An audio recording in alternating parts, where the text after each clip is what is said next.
Mga residente sa bayan ng Gubat, Sorsogon, pinag-iingat sa mga paggalagalang individual na bigla na lamang umanong nananaksak.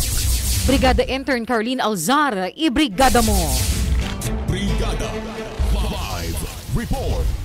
Pinag-iingat ng Gubat Municipal Police ang publiko, partikular ang mga barangay sa bayan ng Gubat, Sorsogon na nasa malalayong lugar na maging alerto at mag-ingat sa mga individual na hindi kakilala dahil sa kaso ng pananaksak ng isang individual sa barangay Kasili. Ayon kay Police Major Jeremy Fartinga, officer in charge ng Gubat MPS, nagpapatuloy ang kanilang operasyon simula noong nangyari ang insidente sa nasabing barangay dahil wala pa umanong pagkakakilanlan ang sospek, lalo na't nakasuot ito ng bonnet habang pagala-gala. Matatandaan na nangyari ang pananaksak sa barangay Kasili nitong Abril 3 alas 5 ng hapon habang mag-isang naliligo sa balon ang SK Secretary. In the heart of changing lives, ito si Brigada Intern Carlene Alzar ng 101.5 Brigada News FM Sorsogon, the Music and News Authority.